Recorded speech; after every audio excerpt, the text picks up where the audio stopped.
Good morning, everybody. This is Radio Entrepreneurs, and we are in downtown Plymouth today. We are live from the Antique Exchange here in Plymouth, and I am talking with the owner, Peter Smith, of this mammoth Antique Exchange store of interesting artifacts. Peter, how are you? I'm in a good mood. How are you doing, David? Good. I'm glad to hear you're in a good mood. Peter, why don't you tell us a little bit about how the exchange got started and maybe a little bit of your background and whatever order you want to start in. Well, I've been in the antiques business for getting close to 30 years now. Sort of grew up in it. My mother was an artist's agent and used to drag us around to auctions when we were kids, so it's kind of in my blood.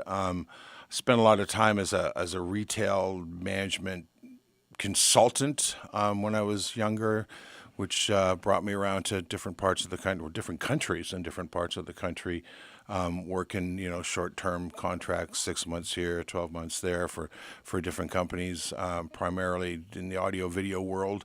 And then, my daughter was born, and always had the antique thing in me, and decided to jump in full time, and that was almost 30 years ago. And for a few years of being a dealer and learning my way, I purchased the Sandwich Antique Center on Cape Cod and had that for the past 20 years. Sold it a year ago because 6 years ago I opened the Exchange, which was intended to be really an offshoot of the Antique Center. I was getting into so many estates and homes where there would be, a lot of quality things that weren't necessarily antique. And Right. the Sandwich Antique Center is exclusively antique. So I was leaving a lot of things on the table, as it were, and getting a lot of referrals from lawyers, etc. So I sort of had to find ways and means to liquidate, the balance of whatever might be in a nice home.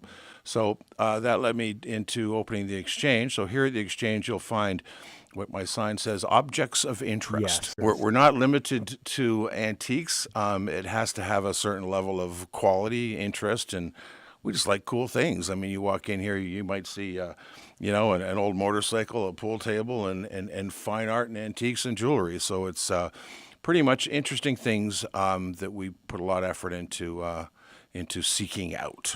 But Peter, could you continue to tell us a little bit more about how you get the word out about your store? I understand you do a radio show. I do. Locally. Well, I've been doing this such a long time that I get a lot of. Primarily, my job is harvesting inventory. So what I do a lot of appraisal work. I go to a lot of houses. I solve people's problems. Really, okay. Aunt Ellie died, and you got a house full of stuff, and you don't know what to do with it. My job is finding the best pathways to take to maximize the return for the client. So what you see here in the Exchange is only a percentage of what I come across. So sometimes things go to auction, sometimes they go to the Exchange, sometimes they go to the Sandwich Antique Center because I still have an association there, and things go online. So my job is to get as I said, the best return for the client. And so things have evolved over the years. I've been doing this so long that it's all basically referral now. As I said, I work a lot for lawyers, realtors, banks, the court systems, and do a lot of appraisal work as well. So the store, in terms of marketing the store, just being here downtown Plymouth has meant a lot. And of course, we have an online presence. And just this past year, I was approached by the local WATD radio to do a radio show. So we've been broadcasting on Saturday mornings the Antiques Air Show.